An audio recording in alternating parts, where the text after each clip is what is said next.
Hey, this is Amy at tshirtandjeansmom.com, and I'm participating in the Ultimate Blog Party hosted by 5minutesformom.com this week.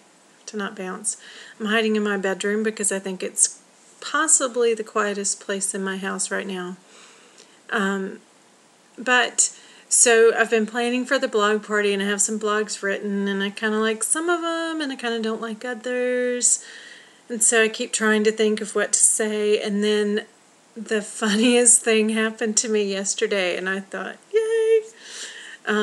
So I'm posting this here, and I think it's going to be my first upload to sayitfacetoface.com, which I've been checking out, and it looks pretty interesting, so I'm going to give that a try.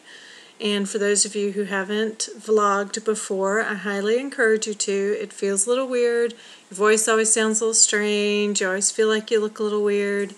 But it's a great way for people to get to know you. And when they hear your voice, they know you a little bit better. So give it a shot.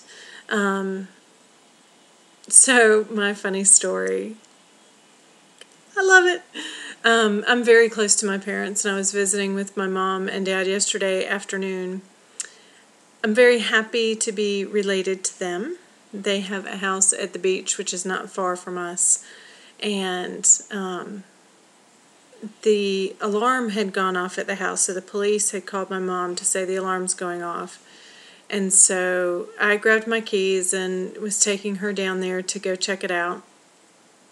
And before we even got there, my brother called because he knows one of the police officers, and his friend had called him and said, the house is secure, y'all don't have to come down if you don't want to, and he told us that, but we were already almost there, so we were going to go anyway. And it was something like West Window 15 is what set the alarm, and my mom needs to have a list of which window is which code, because we don't know that right now. So we decide to go. We see the police officers who checked it out and talked to them, and everything is secure, everything's fine. So we decide to go in anyway and just make sure all the windows are okay. And we go in and everything's fine, and we go in and we're checking all the windows in the kitchen, in the den, and there were a couple of pictures, just little photo frames that were on the ground, and my mom was like, why are these on the ground? The kids knocked them down when we were here before or something, I don't know, and someone forgot to pick them up. It didn't seem like anything a burglar would be trying to grab and run with.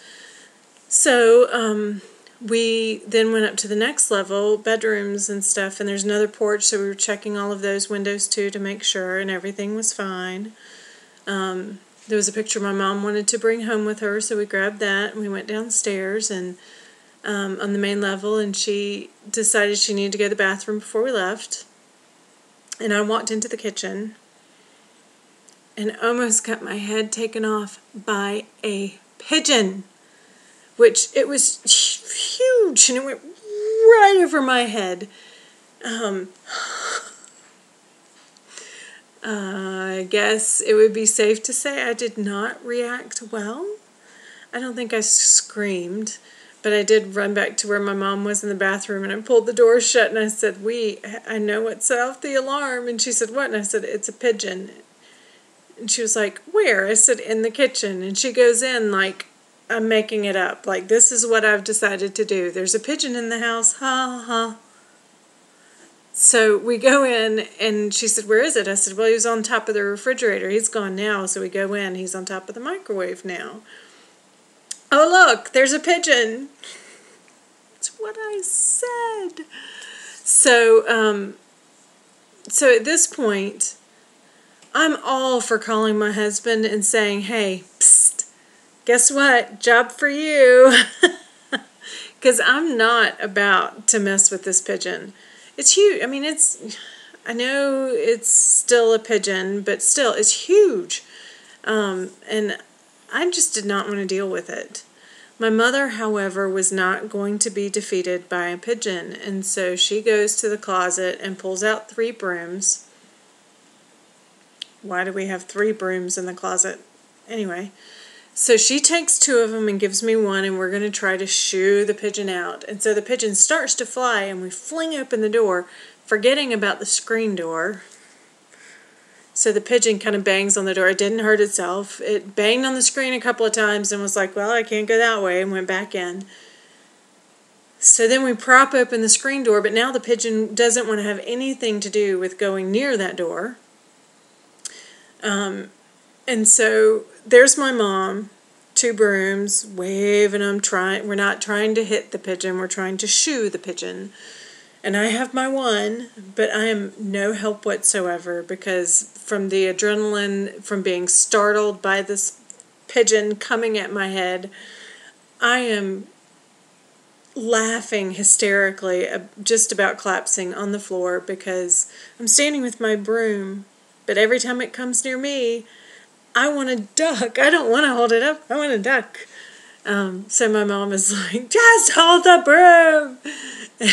And eventually, after what seems like forever, it was really only probably 5 minutes, we get the pigeon to leave the house, and phew, the Great Pigeon Caper is over, and I have a fun party story. I love it. I love it when that happens.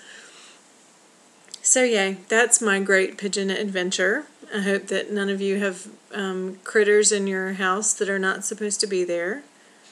I have my... I'm not going to turn the camera around. The room's too messy. Stitch! Kitty! Come here. Come here, kitty. I have my big critter in my house right now. There's Stitch. Say hey, kitty. Oh, and here comes the dog, too. We're Disney fans. Our cats are Lilo and Stitch, and my dog is my dog's not a Disney name, Sandy, but she's not feeling photogenic right now. Anyway, my name is Amy. This is tshirtandjeansmom.com, and I'm so glad you stopped by. Hope you're having a great day.